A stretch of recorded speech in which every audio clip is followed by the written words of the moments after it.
Greetings everyone, and welcome to Coffee Black, where the Voyager adventures continue on YouTube.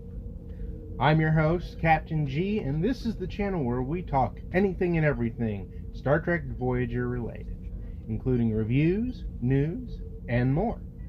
Now in this video I decided to do a rundown of a couple different ship designs that ended up being scrapped and was not used in the making of the Star Trek Voyager television show.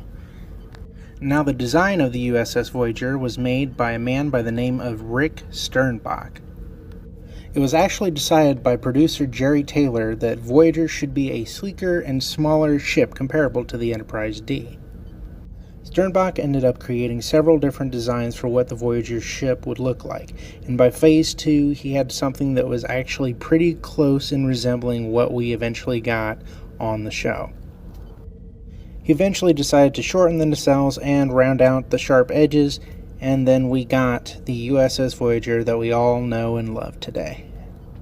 I do have to say that the Phase 2 design does resemble the Prometheus ship that we saw in later seasons of Voyager. The only major difference that I can distinguish is less windows and the fact that there's an extra set of nacelles. Now, despite the fact that the design was never actually used, Eaglemoss did go ahead and add it to their Star Trek ships collection, in which they affectionately named the model the Voyager Sternbach model. The next ship I want to talk about is the Voyager Aeroshuttle, also known as the Captain's Yacht. The shuttle was never officially shown on Star Trek Voyager, but its existence is confirmed by designer sketches and the fact that you can see where the ship is located underneath the saucer section of the USS Voyager.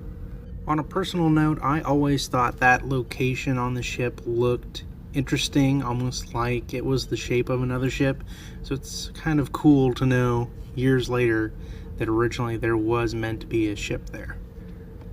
Another interesting thing about the Voyager Aeroshuttle is that they actually did film scenes with the shuttle, specifically its launch sequence departing from Voyager.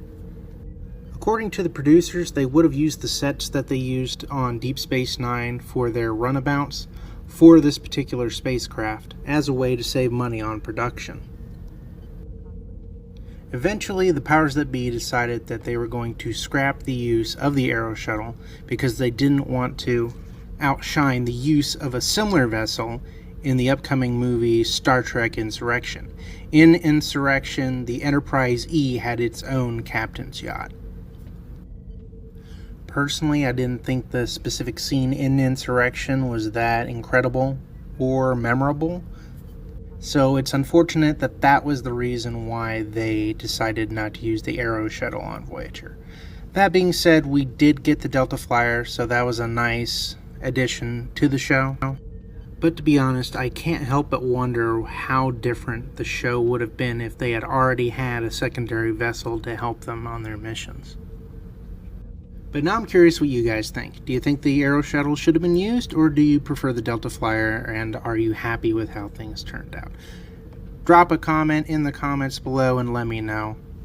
If you enjoyed the video or you learned something new, please drop a like, and if you're new, subscribe for more Voyager-related news, reviews, and more. Thanks for watching. Take care, live long, and prosper.